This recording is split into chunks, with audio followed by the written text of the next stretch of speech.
Después del trabajo, After Work, con Eduardo Castillo, Capital Radio.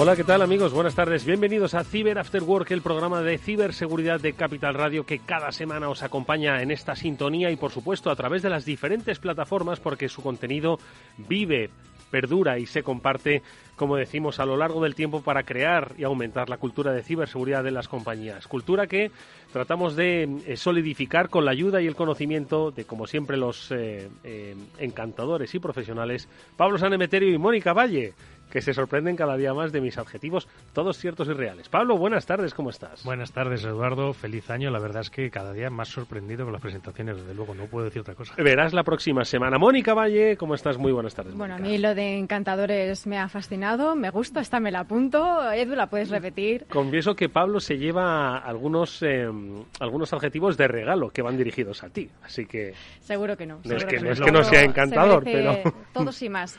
Bueno, Así amigos, que empezamos nuevo año, nuevo programa.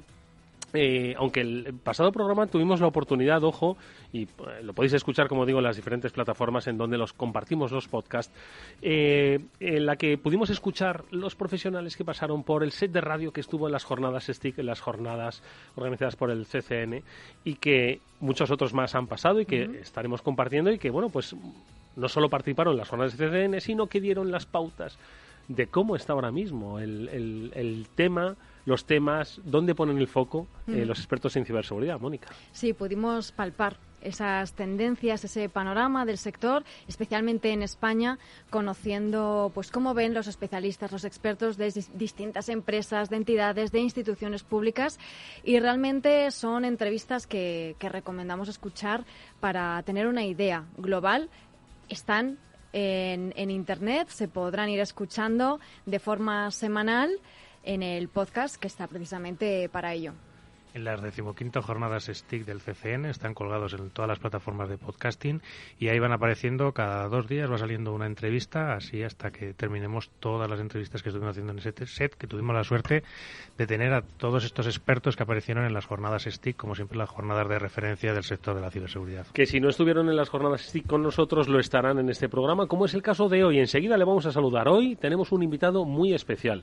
Nos acompaña el CISO de Sanitas, el responsable de seguridad de la información de una gran compañía del sector salud, que va a compartir con nosotros su día a día y cómo ahora mismo es el gran reto de los responsables de seguridad de la información y sobre todo de las compañías que tienen que proteger información sensible, en este caso como es el sector de la salud. Con Iván Sánchez López vamos hoy a compartir y vamos a departir sobre el trabajo del CISO y sobre cuáles son ahora mismo las necesidades que la compañía y sobre todo las compañías tienen, no solo para arrancar 2022, sino para seguir en este milenio interesante. Bueno, pues con él y con, por supuesto, los otros contenidos de este Cyber After Work, como la píldora SASI, con Federico Tetti, luego hablaremos de ese Confianza Cero, y por supuesto de las noticias, arrancamos este Cyber After Work. Nada, 2 noticias breves en realidad y, como siempre, los buenos consejos que nos da BitLife Media sobre cómo afrontar pues este 2022 un poquito más seguros. Las noticias breves. iOS, estas las suele traer Pablo porque recuerdo el primer programa, este programa data de 2018. No somos tan decanos como en la revista SIG, ya nos gustaría, pero ya vamos cumpliendo años. Y por entonces Pablo dijo, ¿tenéis un Apple? ¿Tenéis un iPhone? Bueno, pues también fallan en cuestión de seguridad. Y hoy tenemos otra constatación más, Pablo. Sí, hoy tenemos una constatación más, que es una nueva vulnerabilidad, en este caso en HomeKit, que es una parte, digamos, de iOS, en la que te permite utilizar tus dispositivos domóticos en casa con el teléfono o desde el teléfono. Y en este caso, pues un investigador de ciberseguridad, Trevor Spinolas, ha encontrado un fallo en el cual, poniéndole un nombre al dispositivo de más de 500.000 caracteres, que hay que tener ganas de ponérselo, yo más allá de con un print de Python no sería capaz de ponerlos, le pones un nombre tan largo al dispositivo y a partir de ahí tu teléfono se bloquea y no lo vuelves a recuperar. Necesitas ponerlo en modo recuperación o necesitas volver a instalarle el sistema operativo para quitar ese dispositivo y ese fallo que inicialmente parecía que había corregido en una versión Apple, pero volvió a subir un segundo vídeo este investigador demostrando que todavía no estaba corregido al 100% este fallo. Son interesantes este tipo de errores, de fallos en iOS, que ha ocurrido más veces, ¿verdad, Pablo? Que con por ejemplo, una línea de caracteres, de distintos símbolos, números y letras, conseguía, por ejemplo, bloquear el dispositivo, y esto es algo que ha ocurrido en más ocasiones hasta que encuentran la vulnerabilidad y la corrigen. Exacto, y no es la única vez que le ha pasado, y además a veces no es solo culpa de Apple, sino también otras veces es culpa de las aplicaciones. Hace ya casi 10 años, una cosa entre unas y otras, uno se acuerda de los fallos que le sacaba de WhatsApp, que era con mandarle una cadena mal formada, ya esa conversación de chat no la podía recuperar. O como con mi compañero Jaime Sánchez, cuando a base de mandarte muchas notificaciones en Snapchat, se te quedaba el teléfono otra vez igual bloqueado hasta que la persona que te está mandando notificaciones de Snapchat quiera. Bueno, pues esto del sistema operativo iOS y del mundo de la ingeniería social, destacar, creo que está por ahí una peli de Spider-Man, ¿no? Bueno, una peli de Spider-Man yo creo que hay todos los años, ¿no? Además, cambiando Es que, claro, actor, ahora ¿no? son de Marvel. Ah, vale, y entonces, bueno. Pero bueno, sigue siendo el Hombre Araña, ¿no? Sí, bueno, a ver, siempre ha sido de Marvel, quiero decir que ahora es una nueva entrega que está dentro de una serie de películas de Marvel. Mirad, no podríamos hacer un Twitch sobre videojuegos, la verdad. Lo confesamos, no somos como Ibai, pero sí que sabemos de ciberseguridad. Claro, sería sobre cómics, Edu. Bueno, pelis, cómics, en fin, este tipo de cosas. Siempre ha habido videojuegos también de Spider-Man. Todas Sí, vinculadas, por supuesto, todas de vinculadas.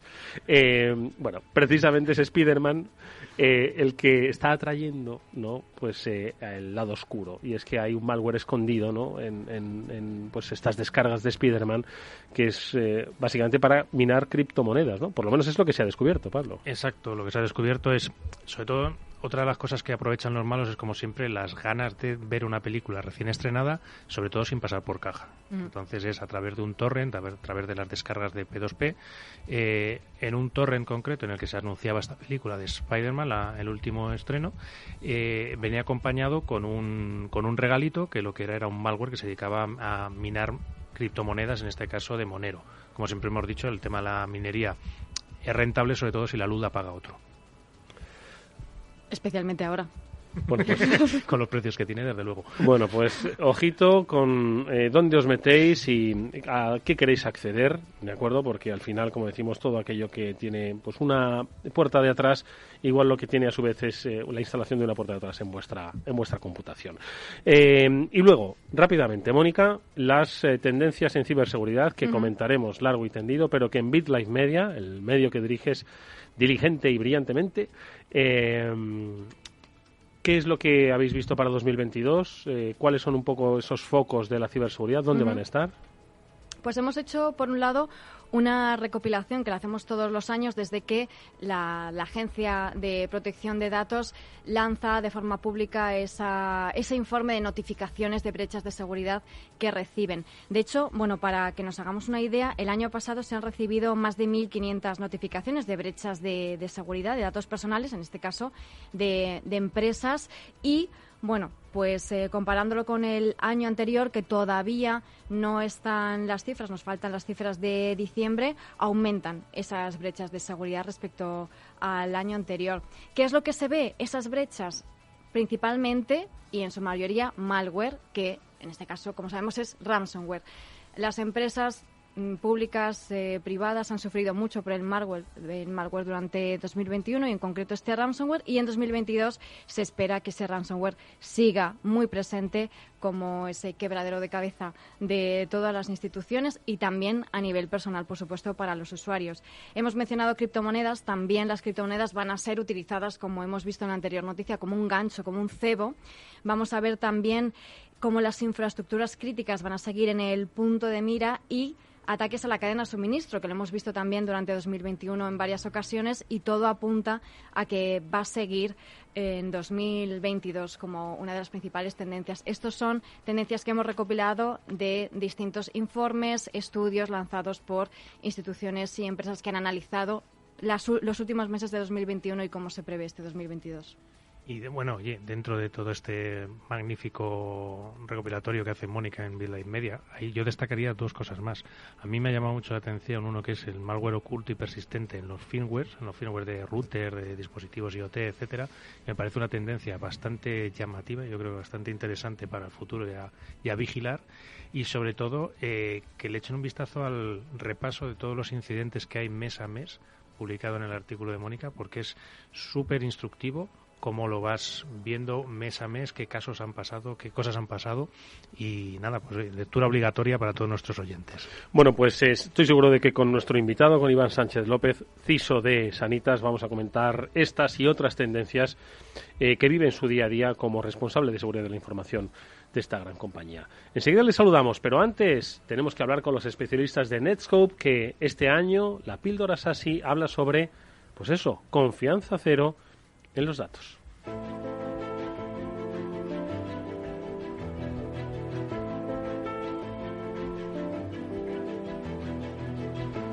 Y es Federico Tetti quien nos acompaña, y más que confianza cero en los datos, no, todo lo contrario, los datos nos dan vida. Lo que ocurre es que hay que tener una protección de datos basada en la confianza cero. ¿O cómo es exactamente el concepto? Federico, ¿qué tal?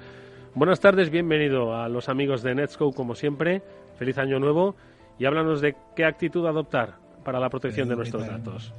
Saludo, feliz año, saludo también para todo el equipo. Estoy envidioso de los elogios en la presentación, debo decirlo. Mira, hace unos días estaba escribiendo un artículo justamente sobre confianza cero y encontré una definición que me pareció fabulosa, ¿no? Que es: la confianza es la seguridad firme que una persona tiene hacia algo, hacia alguien, una cosa, una situación, ¿no? Después de todo, es una construcción cognitiva en nuestra cabeza. Y como los sistemas informáticos están inventados por nosotros, en definitiva es trasladar esa emoción humana a un sistema informático. El problema, o digamos un poco a lo que venimos a atacar con el modelo de confianza cero, es que está muy bien confiar, pero verificar es muy importante también. Entonces, aplicado un poco al mundo de la seguridad en los sistemas, es esto: desconfiar por defecto de cualquier conexión, dispositivo, dato, un usuario, independientemente de quién es, a dónde está, cómo se está conectando, a qué datos se está accediendo, ¿no?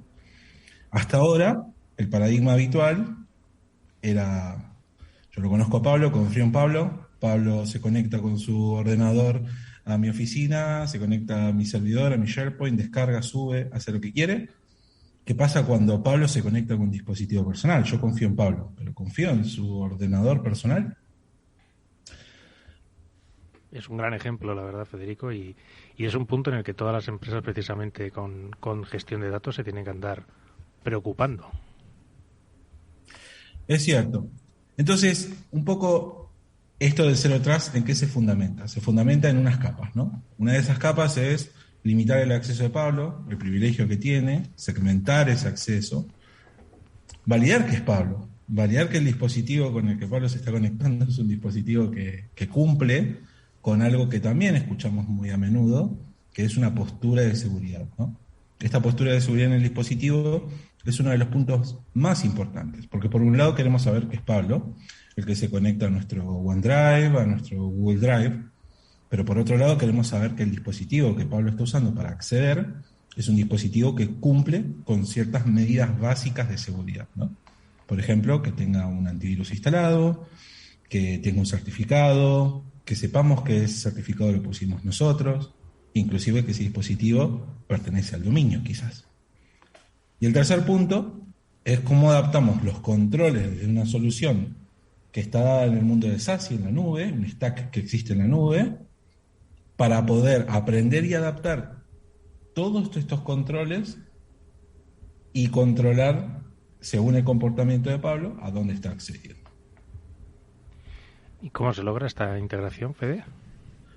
Bueno, esta integración se logra por empezar a aplicar un modelo de seguridad de Zero Trust de a poquito. Primero, controlando los dispositivos con quizás un agente que pueda validar el control de postura de seguridad. Netscope tiene, en particular, una capacidad de este estilo en el agente que puede ir validando que el dispositivo cumpla con las necesidades.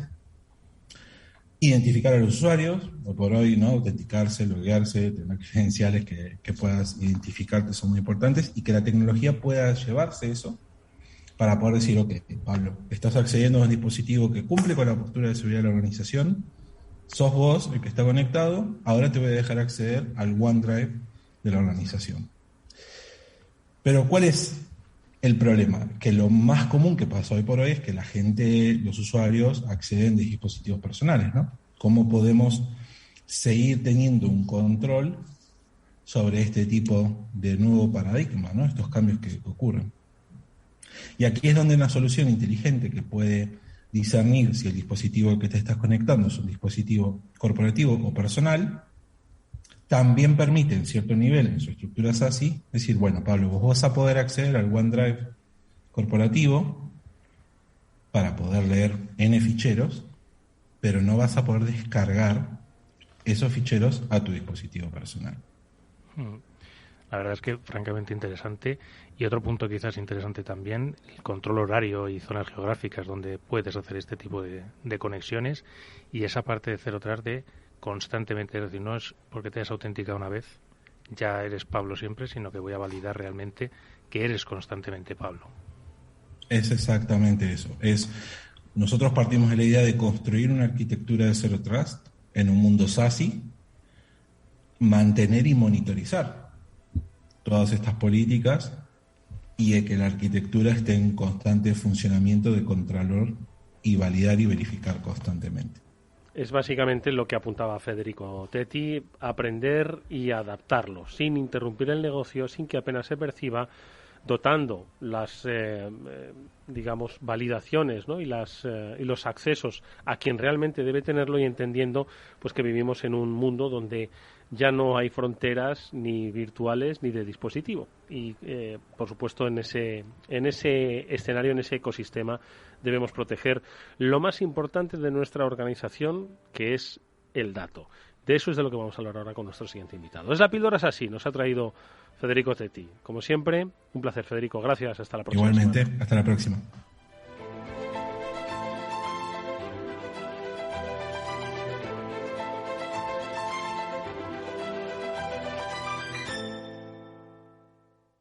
After Work, con Eduardo Castillo.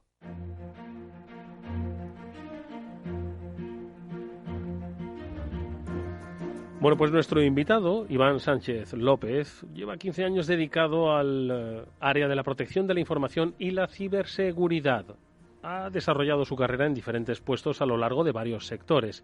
Actualmente es el responsable de seguridad de la información de Sanitas, el CISO de Sanitas. Anteriormente ha trabajado en compañías de logística de carácter multinacional y también del sector de las telecomunicaciones, pero en definitiva viene siendo un analista de seguridad desde, como decimos, hace pues ya más de 3 lustros. Iván, aparte de ser un experto en gestión de seguridad de la información, en operaciones de ciberseguridad e inteligencia de amenazas, pues también es profesor e imparte ese conocimiento adquirido pues en diferentes másteres y en diferentes estudios de posgrado que especializan en el mundo de la ciberseguridad. Hoy en nuestro invitado, y le agradecemos mucho que esté con nosotros en este Cyber After Work. Iván, buenas tardes y bienvenido. Hola, buenas tardes. Muchas gracias a vosotros por la invitación. Gracias, Eduardo, Pablo y Mónica. Y bueno, gracias por la labor de difusión y de concienciación que hacéis en el mundo de la ciberseguridad. En realidad lo hacemos basado en la experiencia de quienes os dedicáis a esto, ¿no? Y por ahí va mi primera pregunta. Es la pregunta cruel, porque es como llevas tantos años, no es que queramos envejecer a las personas, ¿no? Pero como llevas tantos años trabajando en el mundo de la ciberseguridad, sí que me gustaría que hicieses una especie de análisis retrospectivo sobre cómo ha evolucionado la situación de las empresas, pues que siempre han manejado datos, por otro lado, pero cómo ha ido evolucionando esa situación de las empresas que hoy tienen que manejar, proteger y defenderse de actores que hace quizás, iba a decir 10 años, quizás me voy muy lejos, hace 5 años ni existían esas amenazas, ¿no? Entonces, ¿cómo has vivido esa evolución? ¿Cómo son las empresas hoy que manejan datos, y en este caso datos sensibles, como es el caso de Sanitas? Pues la verdad que la evolución ha sido increíble, ¿no? O sea, yo recuerdo mis primeros momentos, nada más de acabar la carrera, empecé a trabajar en el mundo de la ciberseguridad, en el que, bueno, realmente no era ciberseguridad, ¿no? Era una seguridad muy prescriptiva, muy seguridad, en ese momento recién acababa la Horta y empezaba la LOPD en ese momento, seguridad muy de llenar, como yo digo, armarios, ¿no? Con papel, con documentos, aparecían las primeras certificaciones, pero siempre en un aspecto muy prescriptivo, ¿no? Desde entonces, y lamentablemente muchas veces ligado, ¿no? Por los incidentes de ciberseguridad, la regulación también ha empujado, las empresas, ¿no? Cada vez sido más proactivas, ¿no? Creo que cada vez estos incidentes, ¿no? Y el impacto que tienen reputacionalmente, cómo poco a poco también la sociedad ha cambiado y es mucho más receptiva, como un incidente de ciberseguridad pues abre la prensa, abre la portada de un periódico, un noticiario, ¿no? Primera hora, las ha hecho mucho más sensibles y mucho más proactivos. Seguimos siendo prescriptivos, evidentemente, y seguimos teniendo normativas y seguimos cumpliendo, por supuestísimo, con la regulación, pero cada vez somos más proactivos, ¿no? Trabajamos más la preparación proactiva y, bueno, también la formación, ¿no? Algo que también es que ligado, ¿no? Con ese cambio de la sociedad, algo que era visto como un tema muy IT, un tema muy técnico, cada vez se ve como un tema mucho más organizativo, y el propio empleado, ¿no? Como ciudadano digital también ha cambiado muchísimo en su manera de actuar frente a la ciberseguridad. Entonces el cambio ha sido brutal, y también la propia evolución, ¿no? del área de seguridad tomando un papel cada vez más relevante, ¿no? en las empresas, y por qué no decirlo, más organizativamente un poco más elevado, ¿no? Uh-huh. Iván, bueno, muchas gracias por estar con nosotros y por contarnos.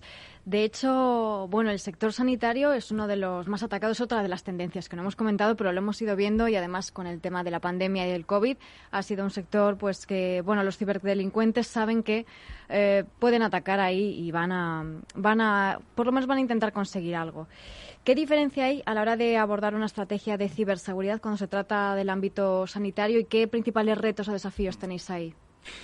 Bueno, la verdad que tiene unos componentes muy específicos, ¿no? Yo que he pivotado, ¿no? He pasado por diferentes industrias, el sector salud, la verdad que me ha sorprendido, ¿no? No es que me fuera totalmente ajeno, ¿no? Pero más allá del paradigma tradicional de confidencialidad, integridad, disponibilidad, hay aspectos que lo hacen tremendamente complejo, ¿no? Quizás el primero de ellos, y de cómo abordarlo, es el propio usuario, ¿no? En el sector salud, el usuario, principalmente pues personal sanitario, ¿no? Médicos, enfermeras, que especialmente en un contexto como el que estamos viendo con el COVID está especialmente tensionado, ¿no? Pero es una persona muy muy muy particular. Su enfoque hacia la tecnología es un enfoque, pues vamos a decir, ellos se apoyan en tecnología por una labor que es tratar con personas, ¿no? Entonces tienes que tener un enfoque de asegurando, ¿no? Y con los controles de seguridad adecuados, muchas veces el cómo le impacta al día del usuario es fundamental. Y además con un carácter que no pasa en muchas empresas, ¿no? Que tienes un personal que es muy cambiante y que además trabaja, ¿no? Yo siempre digo, ¿no? En pocas empresas tienes un empleado que trabaja por la mañana en tu empresa y por la tarde a lo mejor tu competencia. Es decir, en un banco no te abre por la mañana, ¿no? Un empleado de una marca, una hipoteca, y por la tarde se va y lo abre en otra. No. Pero nosotros sí nos pasa. Tenemos personal médico que trabaja pues en sanidad pública, en otra sanidad privada, por la mañana, por la tarde, con nosotros, ¿no?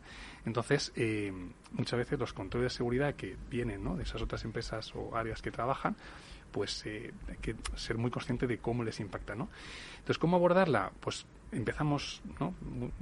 Centrado, ¿no? En ese usuario nuestro, cómo hacerle la vida fácil, pero a la vez segura. Somos muy intensivos en formación, en cultura, y la verdad que tenemos muchísimo apoyo. La organización lo percibe como algo muy importante y eso se entiende por toda la organización. Y luego, siendo muy intensivos, pues también en tecnología, ¿por qué no decirlo? Sabiendo que la tecnología no es la solución para todo, ¿no?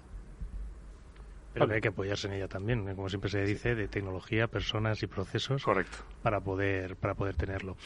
Yo te iba a preguntar un poco, aparte de facilitarle esta vida a los usuarios, que es algo que evidentemente la seguridad no puede ser un impedimento para el día a día del trabajo, ¿cómo veis la seguridad del dato? Porque yo creo que en vuestro caso concreto, en el sector sanitario, el dato es algo central, digamos, en vuestro negocio. Sí, bueno, central, fundamental, ¿no? Un dato tan sensible como el dato de salud, ¿no? Ahí la verdad que es el acceso al dato médico es muy sensible. Tiene que estar disponible, claramente, pero tiene que producirse bajo unos criterios de el right to know, que se dice muchas veces, ¿no? En seguridad, ¿no? Entonces, el perfilado de usuarios de ese acceso al dato es fundamental. como digo, un reto con este personal tan cambiante muchas veces, pero bueno, intentamos mantenerlo de una manera pues más controlada posible, ¿no? Además auditado permanentemente, es decir, los accesos a datos sensibles tenemos modelos basados en comportamiento, o comentábamos antes en la píldora SASI, como cada vez más hay que hablar de comportamiento, no confianza cero, ¿no? Y en base a modelos de acceso al dato, cuando hay comportamientos que se desvían bajo unos patrones que hemos definido, que consideramos que son patrones de acceso y de uso adecuado del dato, generan alertas, ¿no? Que por supuesto investigamos. Falsos positivos, pero si hay eventos que tenemos que reaccionar, pues se toman acciones de concienciación o las que sean necesarias con el personal, ¿no? Lo bueno es que a nivel cultural, pues la empresa está muy concienciada, ¿no? El que el acceso al dato médico es absolutamente crítico, ¿no? Y en ese sentido, pues tenemos nula tolerancia, ¿no? Con una mala gestión del dato médico de nuestros clientes. Ahora vamos a hablar un poco de esa proactividad, porque has dejado entrever, ¿no? Que hay que trabajar, pues, la inteligencia de amenazas, hay que adelantarse, ¿no? Y muchas otras acciones, ¿no? De las que eres especialista. Pero quiero un poco recoger esa evolución a la que hacía referencia al principio, de cómo las empresas, pues, eran prescriptoras, las has llamado, ¿no? Iban, pues, un poco para cumplir, ¿no? Con la ley de armarios y armarios y armarios, ¿no? Y eso está muy bien, ojo. Hay una cultura de la protección del dato, primero en papel, luego en digital. Pero dices que han adoptado un papel mucho más proactivo, ¿no? ¿Cómo se produce esa transformación? ¿Qué es ser proactivo? Es primero tomar conciencia, entiendo, de que el mundo a nuestro alrededor ha cambiado. Es en el sector salud, en el sector telecos o en el sector logístico, ¿no? Y luego, ¿cuáles son las herramientas que hacen a una empresa que sea proactiva en el mundo de la ciberseguridad? Pues yo creo que el tener un consejo, un comité de dirección bien, vamos a decir, preparado, eso luego sirve como punto de partida para esta organización, ¿no? Fíjate, una pregunta que a mí al principio de mi viaje en Sanitas no pasaba, ¿no? Que era, oye, Iván, esto nos puede pasar a nosotros, y mira, evidentemente la respuesta se responde sola, ¿no? Pero es que esa no es la pregunta. La pregunta no es si esto nos puede pasar a nosotros. La pregunta es cómo vamos a saber que nos está pasando y qué vamos a hacer cuando nos pase, ¿no? Entonces, como digo, al principio de ese viaje la pregunta era mucho esa. Yo digo, no, es que tenemos que cambiar, ¿no? Vale. Entonces, ahora la pregunta muchas veces... Esto que he leído en la prensa. Sí, exacto. Esto que he leído en la prensa, pues evidentemente, quiero decir, mira las grandes corporaciones que ya se ha pasado, que gastan, pues seguramente muchísimos recursos en seguridad, ya se ha pasado, ¿no? Entonces, la pregunta ya no es esa. Y eso yo lo noto en esa labor de educación que hemos hecho con el comité de dirección. Es, oye, sabemos lo que hay que hacer cuando esto nos pase. Entonces, eso ya denota...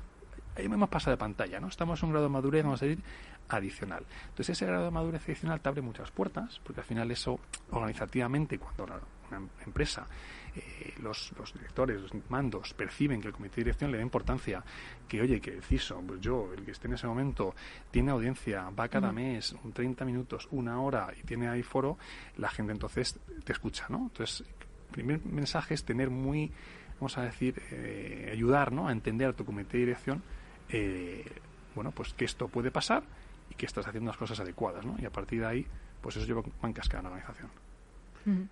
Es fantástico, yo creo que esto que nos comentas, ¿no?, que el comité de dirección esté implicado, además esa cultura de ciberseguridad que decías que es uno de los pilares, ¿no?, esa formación, concienciación.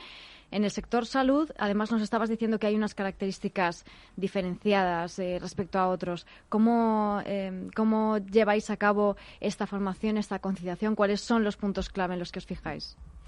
Pues la verdad que lo construimos con ellos. Es decir, cuando yo en julio del 15 me unía a Sanitas, en octubre pues presentamos nuestra estrategia y demás, ahí lo que les preguntamos es un poco, oye, ¿qué queréis saber, no? O sea, ¿qué, digamos... a vosotros como comité de dirección os sería útil para entender qué estamos haciendo, ¿no?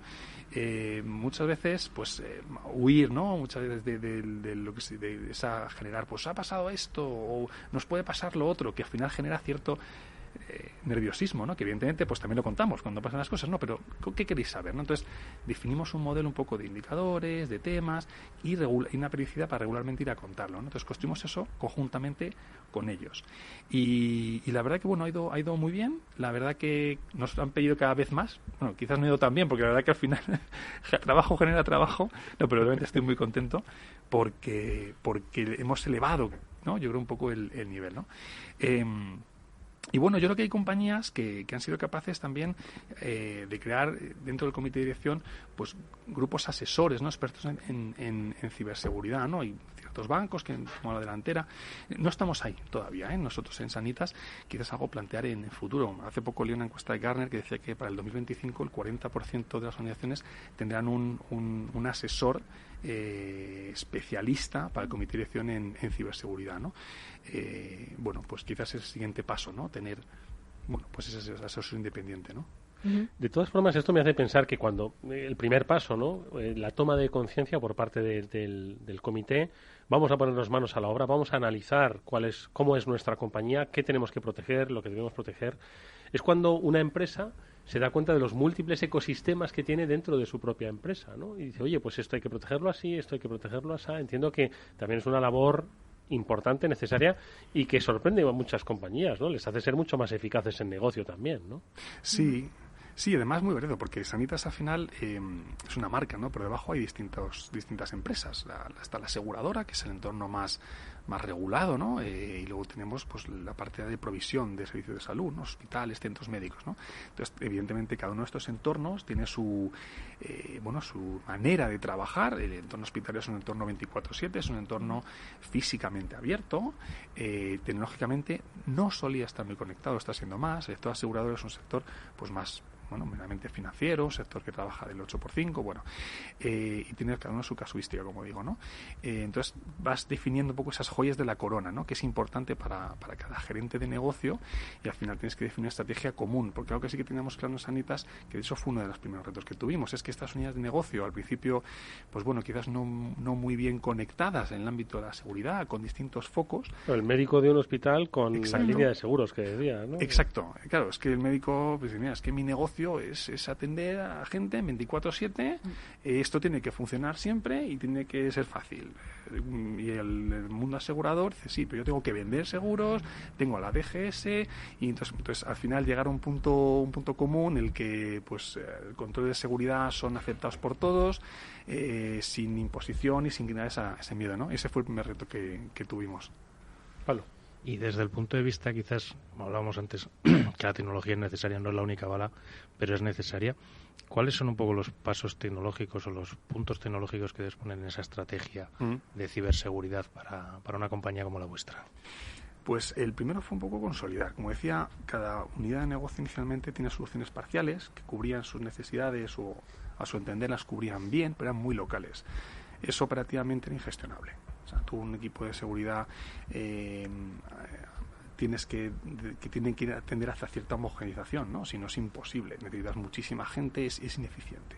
Entonces, un poco el primer paso es identificar todas esas soluciones y gestionar una transición a cierta convergencia, ¿no? Entonces, tenemos ciertos ámbitos de convergencia donde pues hemos venido trabajando esa integración tecnológica, ¿no? Seguridad en el correo electrónico, por ejemplo, la gestión de accesos, una plataforma única, una visión única del usuario, basada en alertas de comportamiento, por ejemplo, seguridad en el puesto de trabajo, endpoint, EDR, DLP, todo unificado, todo homogéneo, gestionado por un equipo que es mi equipo en este caso, ¿no? Ese es el primer gran paso, esa es la gran palanca tecnológica sobre la que nos apoyamos. Y luego por encima, pues también un SOC mixto, interno-externo, que monitoriza, ¿no? Todas esas alertas. Un trabajo que lidera Iván Sánchez López, que es el CISO de Sanitas, el responsable de seguridad de la información de la compañía, y que entiendo que desgrana en diferentes acciones como, comentábamos antes, operaciones de ciberseguridad, inteligencia de amenazas, evaluación de riesgos, gestión de identidad. Bueno, pues de todo eso vamos a hablar ahora en un instante. Eduardo Castillo en Capital Radio, After Work. ¿Qué es ir más allá? Con Arval podrás llegar donde te propongas de la forma más sostenible y asegurar un mundo mejor, contribuyendo a la seguridad en carretera, al futuro de las ciudades y a la calidad de vida. Ser responsable sin tener miedo al liderar el cambio. Arval, la transición energética arranca aquí. Más información en arval.es.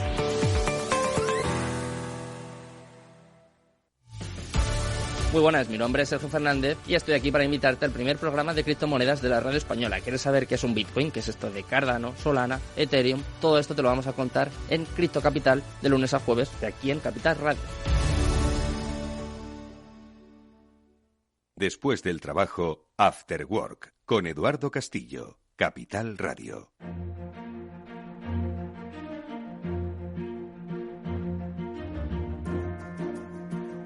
Seguimos en este Cyber After Work, el programa de ciberseguridad de Capital Radio, hoy con invitado especial. Iván Sánchez López es el CISO de Sanitas. Con él estamos viendo cómo se trabaja desde la óptica de responsable de seguridad de la información, además de una compañía de un sector muy especial como es el sector salud, de cómo se va implementando ese trabajo.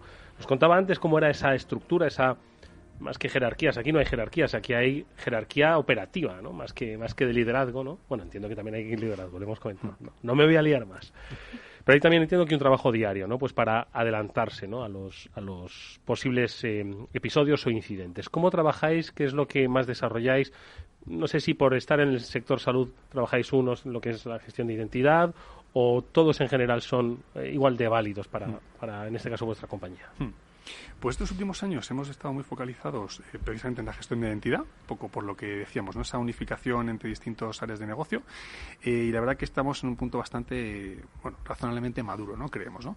Después, en ese viaje, empezamos a trabajar todo lo que era la identificación del dato, clasificación y prevención de fuga de datos, ¿no? Todo basado en sistemas de DLP, y la verdad que también nos estuvo entretenidos pues un par de años, ¿no? Porque, toda esa identificación de dónde reside tu dato, el ciclo de vida y demás, y también está en un punto razonablemente maduro, ¿no? Y ahora estos últimos, más o menos 2 años, venimos trabajando todo lo relativo a seguridad ofensiva, ¿no? Estamos siendo cada vez más ofensivos, pasando del modelo tradicional un poco de pentesting a viendo un modelo de red team continuo prácticamente, ¿no? En el que nos apoyamos de una manera como no puede ser de otra manera, ¿no? Con empresas externas especializadas que de manera cada vez más desatendida ejecutan ataques ofensivos, ¿no? contra nuestra infraestructura. Y queremos llegar a un punto en el que esto pase de manera permanente, recurrente y sin tener absolutamente ningún tipo de conocimiento de que esto va a pasar, ¿no? En ocasiones todavía no estamos ahí, ¿no? Pero queremos que esto pase. Queremos que es el camino, ¿no? Al final la manera de estresar, de conocer, ¿no? Dónde están tus puntos débiles es estresar permanentemente tu infraestructura. Y siempre salen cosas. Entonces, es donde estamos en mucho red team y seguridad ofensiva. Oye, el próximo día 31 de enero vamos a celebrar un especial, de los especiales que hacemos aquí en el Cyber After Work, a través de YouTube y, por supuesto, en directo en la radio, a través de redes, sobre ciberinteligencia. ¿Cómo la trabajáis? ¿Cómo la desarrolláis? Pues la verdad que también son dos ámbitos en los que estamos haciendo muchas cosas y seguramente todavía tenemos que hacer mucho más en el futuro, ¿no? La ciberinteligencia es algo que tradicionalmente pues estaba olvidado. O sea, al final cuando hablábamos de ese modo un poco más reactivo, incluso proactivo, pero nos focalizamos un poco, arañábamos la superficie de esa inteligencia de amenazas, ¿no? ¿Qué ocurre? Que la información, pues lo que se dice muchas veces, ¿no? Que esa surface web, esa web indexada que usamos todos es un 4%, ¿no? Del contenido en Internet, y que el otro 96% pasa en esa deep web, en esa dark web, ¿no? Entonces, toda esa información que está ahí, pues descubrirla, ¿no? Primero llegar a esos lugares y descubrirla y anticiparte a eso que te puede afectar, ¿no? Entonces ahí estamos ya montando un poco, pues servicios, ¿no? Y teniendo gente cada vez más especialista para entender, llegar a esos puntos de inteligencia, ¿no? De aquello que nos puede afectar y ser capaces de adelantarnos, pero todavía creo que tenemos que hacer más. Siempre se puede hacer más. La verdad que sí. Has mencionado además la seguridad ofensiva, ¿no? Cómo estáis trabajando en ese red team y otro tipo de estrategias. Y mencionaste antes, también comentaste la importancia de la respuesta, de entrenar la respuesta. Hemos mencionado también, hemos hablado en Cyber After Work de esa ciberresiliencia, ¿no? De la que cada vez se habla más. ¿Cómo hacéis para entrenaros para responder de esa forma ágil, eficientes, en el caso de que pase algo, que ojalá no, pero hay que estar preparado para ello? Sí, además el concepto que se me encanta de ciberresiliencia, ¿no? Que efectivamente marca eso un poco el que, si sabemos lo que tenemos que hacer cuando nos pase, ¿no? Pues la verdad que igual no estaba muy formalizado en principio del viaje en Sanitas y nos dimos cuenta de que, pues en que un incidente pues no estaríamos preparados para responder, con lo cual hace ya pues unos 3 años, ¿no? Montamos un comité de gestión de crisis focalizado en la cibercrisis, ¿no? Con personas nominadas, formadas individualmente y además unidas en un comité que entrenamos todos los años, ¿no? Nos apoyamos en una empresa externa que nos pone un escenario de, oye, cibercrisis, te mete en una sala, virtual ahora, ¿no? Te planteo un escenario y vemos un poco la interacción entre estos elementos, de estas áreas, ¿no? De cuál sería su respuesta en gestión de crisis. Si hacemos lo que tenemos que hacer o hacemos lo que no tenemos que hacer, si comunicamos a tiempo a reguladores, la gente está coordinada y demás. Le tengo reciente porque el de 2021 lo hicimos en diciembre y ya digo, lo hacemos anualmente, ¿no? Y siempre salen lecciones aprendiendo. Entonces, el testeo y el comité de crisis, fundamental. Oye, estoy pensando en... Es una analogía que es inoportuna, como muchas de las cosas que digo, ¿no? Ahora se habla tanto del pasaporte, del certificado COVID, ¿no? Estaba pensando en los proveedores con los que trabajáis, evidentemente, como una gran compañía. No es que les pidáis un certificado ciber, pero entiendo que cada vez más, y lo hemos comentado aquí en numerosas ocasiones, ¿no? Si eres proveedor de una gran compañía que necesita tener todos sus vectores securizados, tú también tienes que ser seguro. ¿Cómo trabajáis en ese sentido, Iván? Pues es un punto buenísimo, porque la verdad que especialmente en el sector hospital, ¿no? Esto es más salud, ¿no? Dentro del grupo que os decía, preocupa, ¿no? Porque al final muchas veces son grandes proveedores, ¿no? De equipamiento médico. Es un sector en el que no hay muchos proveedores, pero son grandes, son empresas multinacionales las que hay, ¿no?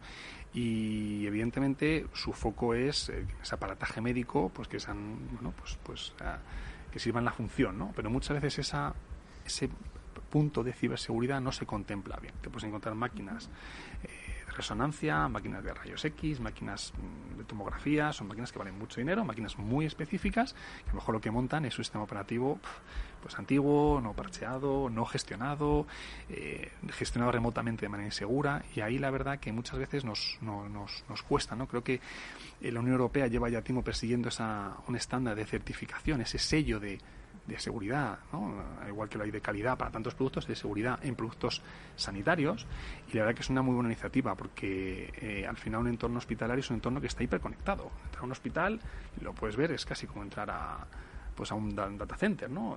Cables de red por todos lados, todos estos equipos están conectados con protocolos específicos y muchas veces, bueno, se echa un poco en falta. ¿Cómo lo hacemos? Bueno, pues trabajamos mano a mano con ellos, tenemos nuestras auditorías, ¿no? Tradicionales, no tanto de auditorías, ¿no? Al final es un trabajo conjunto, ¿no? Porque creo que ayudarles a hacer su producto mejor también es bueno para ellos, ¿no? Claro. Pero sí que creo que hay como industria de fabricante de aparataje médico, creo que es importante ese foco hacia ciberseguridad. Y aquí simplemente por poner algún caso, ¿no?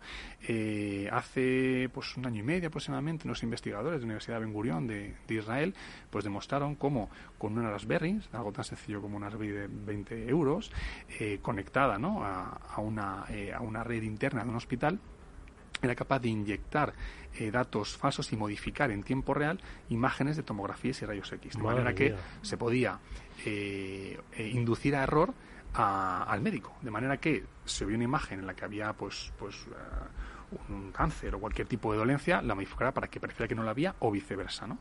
Lo demostraron en un vídeo, además, como pues entra a un hospital y enchufan en un cable de red esa Raspberry, y eso al final pasó porque el protocolo de comunicación de esos aparatos pues era inseguro, no estaba cifrado, no se autenticaba, y básicamente con algo tan sencillo era capaz de generar algo tan grave como inducir error a un facultativo a la hora de tomar un diagnóstico. Madre mía, Pablo. No, yo iba a aprovechar un poco estas vulnerabilidades, estos fallos en temas de máquinas médicas. La verdad es que son apasionantes y siempre siempre llaman mucho la atención. Pero yo iba a recordar quizás una parte en la que hemos estado hablando antes de este viaje que iba haciendo Sanitas en ciberseguridad, que va muy de la mano de la digitalización también. Cómo para poder digitalizarse tienes que digitalizarte de forma segura. ¿Cómo ha sido ese viaje en Sanitas y si este mensaje es real, el que tienes que ser seguro, pues si no, no hay digitalización? Sí, pues la verdad que, bueno, yo tuve la suerte de entrar en ese momento justo en el que Sanitas apostaba por esa digitalización, ¿no? Un poco, de manera un poco quizás pionera, ¿no? En ese momento en esto salud, y se tenía claro, ¿no? Que tenía que pasar de manera segura, porque toda esta inversión en nuevos productos, en digitalización, pues, por qué no decirlo, aumenta nuestra exposición, nuestra superficie de ataque, al fin y al cabo, ¿no? Y toda esta estrategia, toda esta inversión que hacemos, pues también al final es un compromiso con nuestros clientes, ¿no? La gestión segura de sus datos, ¿no? Entonces la verdad que, bueno, no tuve muchos problemas en que la organización lo entendiera, ¿no? Si bien luego, claro, luego hay que bajarlo a la parte más técnica de desarrollo, ¿no? Al final, dentro de esta estrategia, de este objetivo de compañía, pues al final vas bajando, al final lo que hay es un desarrollador que muchas veces tiene unos tiempos muy concretos, tiene que correr, tiene que entregar, y a veces pues no puede tener, ¿no?, la tentación de saltarse algún check, ¿no?, dentro del proceso de desarrollo, y donde hay un punto rojo, pues bueno, compilo, entrego y ya arreglaré en la próxima release, ¿no? Y lo que estamos exponiendo tal, ¿no? Entonces ha habido que hacer también mucha formación, ¿no? Persecución a veces con equipos más pues de desarrollo y demás, ¿no? Lo bueno es que esto que os decía, ¿no?, este modelo de seguridad ofensiva siempre ayuda, ¿no? Muchas veces se oye, mira, esto, ¿no?, que este producto que vamos a sacar, pues si lo hubiéramos sacado obviando estos checks, pues fíjate, era vulnerable a todo este tipo de cosas. En el momento que una aplicación pues va a la Apple Store o Google Play o cualquier tipo de plataforma pública, es un objetivo de ataque inmediato, ¿no? Entonces, bueno, hemos conseguido concienciar, pero un trabajo continuo. Este modelo de DevSecOps, donde estamos convencidos, que DevSecOps es el camino, pero ese SEC, ¿no?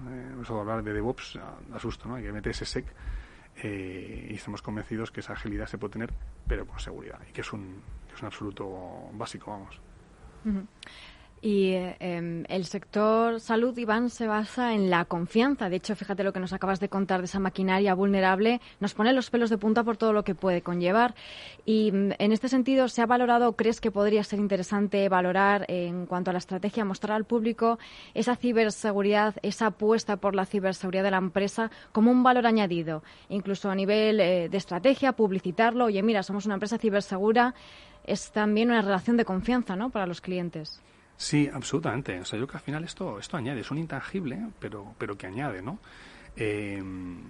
Porque al final, joder, son datos tan sensibles como médicos, ¿no? Y nadie nos gusta, ¿no? No estaríamos con una compañía que no se tomara en serio nuestros datos tanto como lo tomamos nosotros. Yo, los datos de mis hijos, de mi mujer, evidentemente los míos propios, no se los confío a cualquiera, ¿no? Y menos mis datos médicos.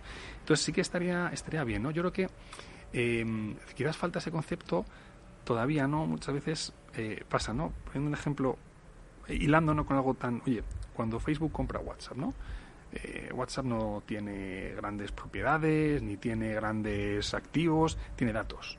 Lo que compra es un balance en el que hay datos. Pero es verdad que en esos balances, ¿no?, de que se reportan al regulador, no hay la línea que diga, y mis datos valen tanto, es un activo, ¿no? Bueno, lamentablemente eso pues no pasa, ¿no? Todavía los activos pues es en la caja, o los edificios, o lo que tengas, ¿no? Pero el dato vale, y vale muchísimo. WhatsApp, Facebook, lo podemos ver, ¿no? Entonces, la protección de ese activo que tiene un valor altísimo, pues es intangible, es un valor en sí mismo, ¿no? Entonces, sí que estaría bien, de alguna manera, pues reconocer un poco, ¿no? Yo creo que es verdad que no podemos, el cliente no puede esperar menos, ¿no? Pero sí que estaría bien, de alguna manera, ayudar a las empresas que a lo mejor tengan dificultades para llegar a ese nivel, pero las empresas que invierten, que se lo toman muy en serio, pues que también de alguna manera se vean un poquito premiadas, ¿no? O al menos valor añadido, ¿no?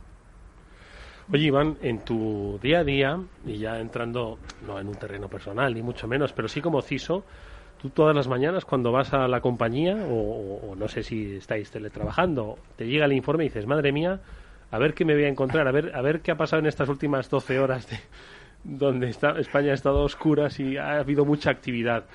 Entiendo que de eso aprendes, ves cómo evolucionan, cuáles son, como hemos visto antes, las tendencias en ciberseguridad.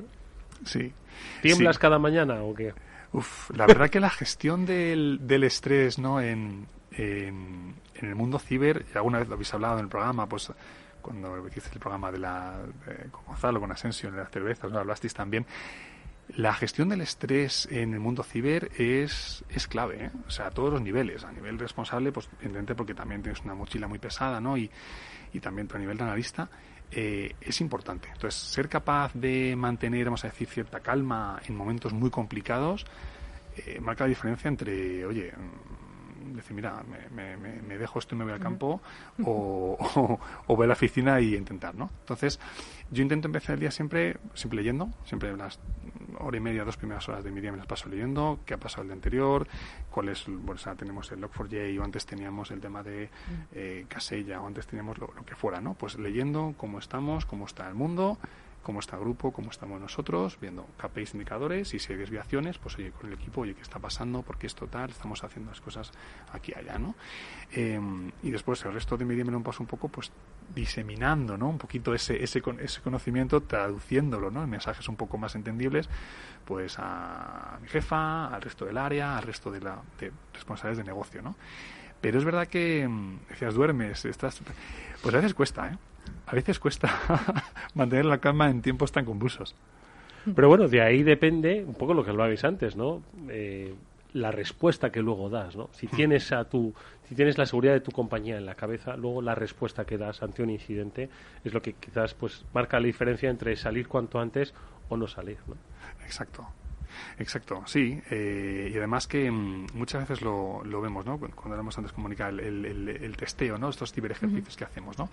Son momentos de mucha tensión. Una de las cosas que siempre dices, oye, hay que mantener la calma, ¿no? Porque esa tensión, en esos momentos, es lo que te puede hacer una mala respuesta, sobre reaccionar o no reaccionar adecuadamente, y lo que te puede meter en un problema, ¿no? Entonces, mantener la calma es fundamental, sabiendo que el riesgo está ahí y que no para, ¿no? Pero bueno, tratamos de mantenerla. Oye, una última pregunta. Siempre hemos hablado del talento, la dificultad de encontrar talento, la necesidad de tener el talento, ¿qué se nos lleva en el talento? ¿Te cuesta encontrar equipo? ¿Te cuesta...? Pues sí cuesta, sí. La verdad que nos ha costado bastante porque hemos tenido, sobre todo hace un par de años, en 2018, 2020, un crecimiento bastante alto en cuanto a gente. Y la verdad que nos costó bastante encontrar a gente porque, bueno, el mercado está, pues ya lo sabemos todos, ¿no? Muy activo, al final muchas veces se compite pues en salario y eso pues tampoco, el margen que tienes es el que tienes, ¿no? Sí, claro. Entonces, bueno, pero sí nos cuesta. Entonces, lo que hemos apostado también es por un poco formar gente internamente, gente que ya teníamos en la casa, que no necesariamente venía del mundo de la seguridad, pero que trabajaba en entorno IT, por ejemplo, en Sanitas, y darle la oportunidad de unirse al equipo de seguridad, porque tienen un conocimiento bueno, y la verdad que nos ha ido muy bien. Estamos encantados con el equipo que han montado. Pues apuntad esa tendencia, muy interesante. Primera vez que la escuchamos. Es una forma de intraemprender, bueno, es coger y formación interna, formación in company, dedicada al mundo de la ciberseguridad. Interesantísimas cosas que ha compartido hoy con nosotros Iván Sánchez López, el CISO de Sanitas, el responsable de seguridad de la información de la compañía, al que te agradecemos de verdad tu tiempo, tu experiencia compartida y tu conocimiento, y al que te deseamos toda la suerte del mundo, Iván. Nada, un placer, muchísimas gracias, y de nuevo enhorabuena por la labor de concienciación tan enorme que hacéis. Muchísimas gracias.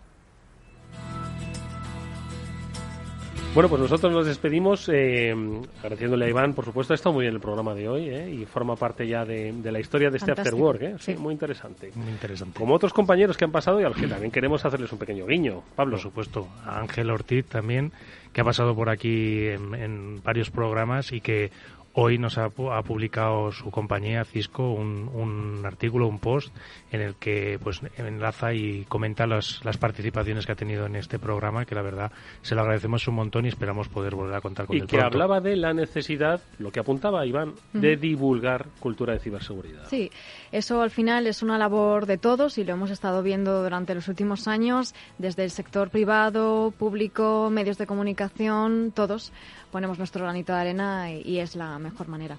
Pablo San Emeterio, Mónica Valle, gracias amigos, nos vemos la próxima semana. A vosotros. Y a ustedes nos volvemos a ver mañana en el After Work ya a las 19 horas en su horario normal y en su formato normal, como siempre hablando de economía. Néstor Betancor gestionó técnicamente el programa. Os habló Eduardo Castillo. Adiós.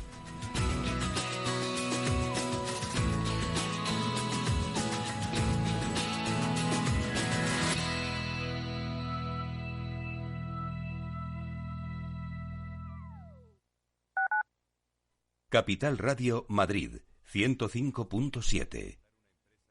¿Has pasado la COVID pero no consigues sentirte recuperado? HLA Moncloa ofrece asistencia especializada en su consulta post-COVID, con un equipo experimentado y enfoque multidisciplinar para el abordaje integral de tus secuelas. Citas al 91 758 1196 o en Avenida Valladolid 83. HLA Universitario Moncloa, contigo cuando más nos necesitas.